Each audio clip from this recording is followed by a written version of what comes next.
இங்கே மரியாதைக்குரிய அண்ணன் நயினார் நாகேந்திரன் அவர்கள் சென்னை கோட்டத்திற்கான அறிமுக கூட்டத்தில் கலந்து கொண்டிருக்கிறார்கள். நான் ஒரு மருத்துவர். ஒரு உடம்பில் ஒரு சீழ்கட்டி இருந்தது என்றால் அலற அலற அதை வெட்டி சாய்க்க முடியும் அண்ணாமலை போலே. மயக்க மருந்து கொடுத்தும் அதை வெட்டி சாய்க்க முடியும் அண்ணன் நயினார் நாகேந்திரன் போல. ஆகால் நமது நோக்கம் தமிழகத்தை அரித்து கொண்டிருக்கின்ற அந்த திமுக என்ற சீழ்கட்டியை அடித்து ஒடித்து அறுத்து தூக்கி வீசி எறிவதுதான் நமது நோக்கமாக இருக்க வேண்டும். ஆக இன்றைய காலகட்டத்தில் இந்த நிகழ்ச்சிக்கு மரியாதைக்குரிய அண்ணன் சக்கரவர்த்தி அவர்கள் என் அருகில் உட்கார்ந்த பொழுது சொன்னார்கள், நாமெல்லாம் முதலில் ஒரு கூட்டம் கூட்ட வேண்டும் என்றால் எவ்வளவு சிரமப்பட வேண்டி இருக்கும் என்று சொன்னேன். கட்சி வளர்ந்ததை பார்த்து ஒரு தாயை போல ஆனந்தம் அடைகிறேன் என்று அவர்கள் சொன்னார்கள்.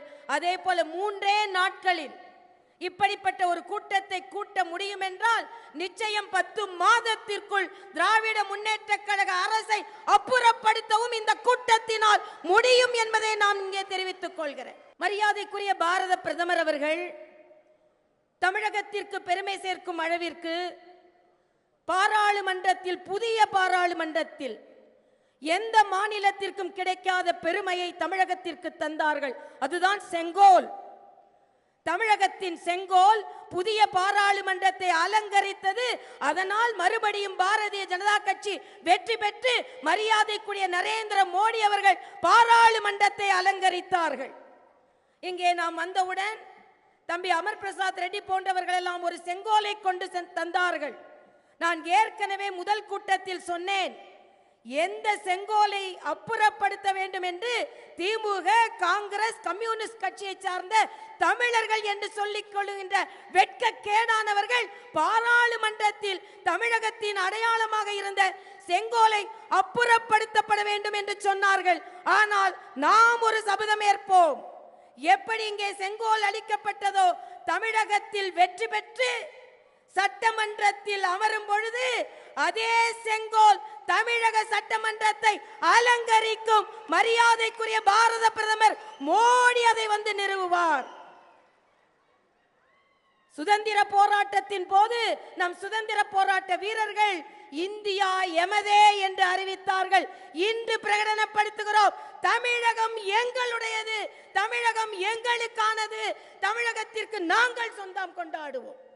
உடனே கேட்பார்கள், கூட்டணி தானே, அரசியல் பங்கு இருக்கிறதா, ஆட்சியில் பங்கு இருக்கிறதா என்று ஒரு கேள்வியை உடனே குழப்பத்தில் வேண்டுமென்றே இப்படிப்பட்ட ஒரு கூட்டணி அமைந்து விட்டதே என்று நினைத்து கொண்டிருந்தவர்கள், பயந்து கொண்டிருந்தவர்கள் இப்படிப்பட்ட ஒரு கேள்வியை கேட்கிறார்கள். நான் சொல்கிறேன், அப்படி என்றால் பாரதிய ஜனதா கட்சி கூட்டணி ஆட்சி அமைக்கும் என்று உறுதியாக உங்களுக்கு தெரிகிறது அல்லவா? அதனால் தானே அந்த கேள்வியை நீங்கள் கேட்கிறீர்கள். நான் ஏற்கனவே சொன்னேன், குளத்தில் தாமரை வட்ட இலையோடு வளரும், தமிழகத்தில் தாமரை இரட்டை இலையோடு மலரும், தாமரை மலரும். அதுதான் நமக்கு முக்கியம். ஏனென்றால் இன்று நமது ஒரே குறிக்கோள் திராவிட முன்னேற்ற கழகம் அப்புறப்படுத்தப்பட வேண்டும். ஏன்? இங்கே பேசிய தலைவர்கள் பலவற்றை சொன்னார்கள். ஆனால் நான் சொல்கிறேன், ஒரு காரணத்திற்காக இந்த திராவிட முன்னேற்ற கழகம் அப்புறப்படுத்தப்பட வேண்டும். தெலுங்கானாவில் ஒரு இளம் மருத்துவர் நடு இரவில் பலாத்காரம் செய்யப்பட்டார். அந்த குடும்பமே வெலவெலத்து போனது. ஆளுநர் பாதிக்கப்பட்டவர்கள் வீட்டிற்கு போவது வழிமுறை கிடையாது. அந்த வீட்டிற்கு போக வேண்டும் என்று சொல்கிறேன். எனது பாதுகாப்பு அதிகாரிகள் சொல்கிறார்கள், இல்லை, நீங்கள் ஆளுநர் அங்கே போக முடியாது என்று சொல்கிறார்கள். இல்லை, பாதிக்கப்பட்டவர் ஒரு பெண், நான் ஒரு பெண் ஆளுநர், அவர்கள் வீட்டிற்கு போயே ஆவேன். முடிந்தால் பாதுகாப்பை கொடுங்கள், இல்லை என்றால் நான் செல்கிறேன் என்று சென்றேன். அந்த வீட்டில் உள்ள குழந்தைகள் அலறுவதை பார்த்தேன். எந்த ஒரு அரசும் பெண்களுக்கு மரியாதை கொடுக்கவில்லையோ, பெண்களுக்கு பாதுகாப்பு கொடுக்கவில்லையோ, அந்த அரசு வீட்டிற்கு செல்ல வேண்டும் என்று அன்று முடிவெடுத்தேன். கேசிஆர் வீட்டிற்கு சென்றார். அதே போல்தான் நான் இப்பொழுது சொல்கிறேன், ஒரு பெண்ணாக அண்ணன் பொன்முடி அவர்களே, எவ்வளவு கேவலமாக உங்களால் பெண்களை பற்றி பேச முடியும் என்றால் உங்கள் உள்ளத்தில் எவ்வளவு அழுக்கு இருக்கும் என்று நான் கேட்டுக்கொள்கிறேன். எவ்வளவு அழுக்கு இருக்கும், நாக்கில் இவ்வளவு அசிங்கமான வார்த்தைகள் வர முடியும் என்றால், ஆக எதற்காகவும் இல்லை என்றாலும் பெண்களை நீங்கள் கேவலமாக பேசுவதனாலும், அண்ணா பல்கலைக்கழக போன்றத்தில் கல்வி படிக்கும் மாணவ மாணவிகளுக்கு கூட பாதுகாப்பு இல்லை என்ற சூழ்நிலையில் இன்று ஒரு சபதம் ஏற்போம். பெண்களுக்கு எதிரான இந்த ஆட்சி, பெண்களுக்கு பாதுகாப்பு கொடுக்க முடியாத ஆட்சி, பெண்களின் வாக்குகளாலேயே வீட்டிற்கு அனுப்பப்பட வேண்டும் என்பதை நாம் சபதமாகவே இன்று ஏற்க வேண்டும். நான் உள்ளே வரும்போது பார்த்தேன், நாங்கெல்லாம் சொல்லாம எல்லாரும் மஞ்சப்படம் கட்டியிருந்தோம்.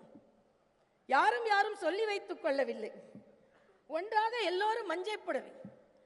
எங்கள் ஊரில் மஞ்சள் யார் கட்டியிருப்பார் தெரியுமா? காளி கட்டியிருப்பாள். தீயவனை காலில் போட்டு மிதித்து விட்டு சாமானிய மக்களுக்கு பாதுகாப்பு கொடுக்கின்ற காளிதான் மஞ்சளில் இருப்பார். மஞ்சள் துண்டு போட்ட கலைஞர் வெற்றி பெற்றார். இங்கே மஞ்சள் புடவை கட்டி இருக்கின்ற பாரதிய ஜனதா கட்சி வெற்றி பெறும் என்பதை முதல் கூட்டத்திலேயே நிரூபணமாக இருக்கிறது. ஏனென்றால் இன்றைய காலகட்டத்தில் தமிழகம் என்றால் ஏதோ பாரதிய ஜனதா கட்சிக்கு இல்லை என்பதும், தமிழை என்றால் நாம் பேசக்கூடாது என்பதை போலவும் ஒரு மாய தோற்றத்தை ஏற்படுத்திக் கொண்டிருக்கிறார்கள்.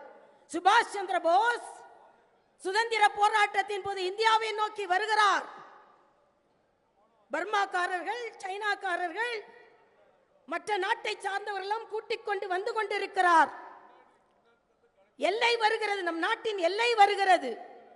உடனே சுபாஷ் சந்திர போஸ் சொல்கிறார், இந்த நாட்டின் எல்லை வந்து விட்டது, வேறு மாநிலத்தை, வேறு நாட்டுகளை சேர்ந்தவர்கள் எல்லாம் என்னோடு வந்து கொண்டிருக்கிறீர்கள், ஆனால் இந்த எல்லையை தாண்டும் முதல் 10 பேர் இந்தியர்களாக இருக்க வேண்டும் என்று சொல்கிறார்.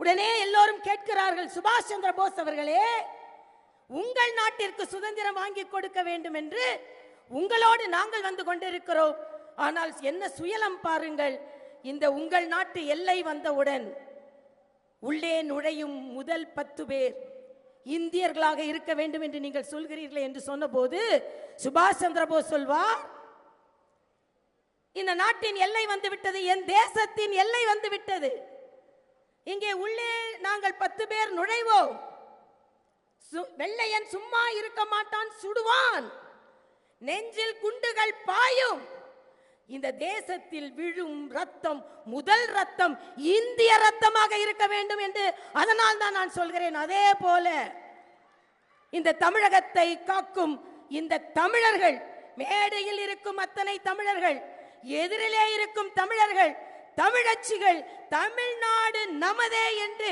இந்த தமிழகத்திற்கு சொந்தம் கொண்டாடக்கூடியவர்கள் நாங்கள் என்பதை இன்றே பிரகடனப்படுத்திக் கொள்கிறோம். ஏனென்றால் இன்று நாடு நன்றாக வர வேண்டும் என்றால், நாடு நன்றாக வளர்ச்சி அடைய வேண்டும் என்றால், மக்களின் பிரச்சனைகள் அத்தனையும் திசை திருப்பிவிட்டு இன்று சட்டமன்றத்தில் எதை பேசுகிறார்கள்? மக்கள் அன்றாடம் பாடுபட்டு கொண்டிருக்கிறார்கள், பாதுகாப்பு இல்லை, ஆனால் மொழி பிரச்சனை எடுக்கிறார்கள்.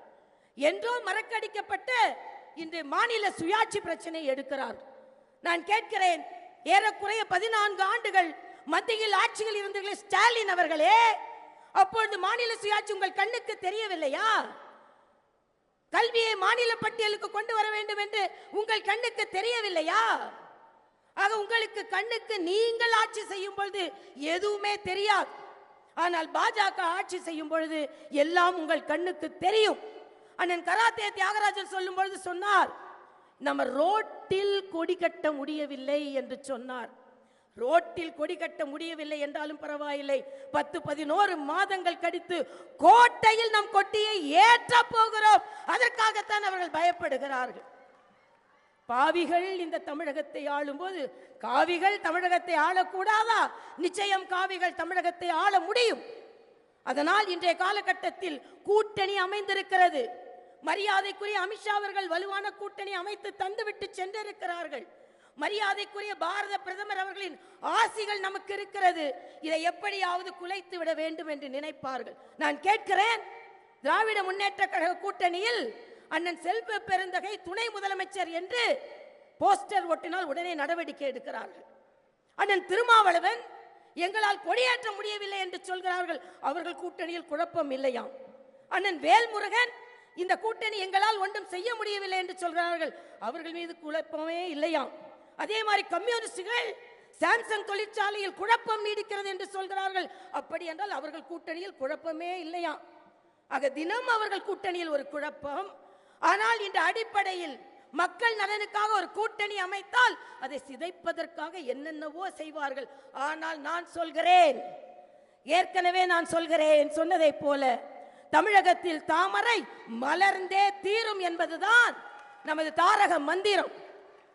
நிச்சயமாக நம் எல்லோரின் தியாகத்தோடு நான் உங்களை கேட்டுக்கொள்கிறேன். இன்றைய தினத்தில் இருந்து ஓய்வில்லை. இன்னொரு சுதந்திர போராட்டத்தை நாம் நடத்த இருக்கிறோம். திராவிட முன்னேற்ற கழகத்தை அப்புறப்படுத்தியே ஆக வேண்டும் என்ற சுதந்திர போராட்டத்தை நாம் இன்று எடுக்கிறோம். தமிழ் தமிழ் என்று சொல்கிறீர்களே அண்ணன் ஸ்டாலின் அவர்களே, தமிழ் மாடல், தமிழ் மாதிரின்னு கூட சொல்லலையே, அது திராவிட மாடல். ஆக உங்களின் மாடலிலேயே தமிழ் இல்லையே. ஆக உங்களில் வார்த்தையிலும் தமிழ் இல்லை, உள்ளத்திலும் தமிழ் இல்லை, அரசியலிலும் தமிழ் இல்லை. ஆனால் பொய் வார்த்தைகளுக்காக தமிழ் தமிழ் என்று சொல்லிக் கொண்டிருக்கிறீர்கள்.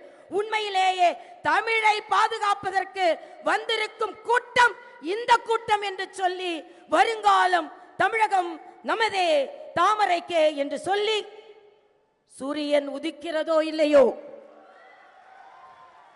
கைகள் உயர்கிறதோ இல்லையோ, தமிழகத்தில் தாமரை மலர்ந்தே தீரும், மலர்ந்தே தீரும், மலர்ந்தே தீரும். நன்றி, வணக்கம்.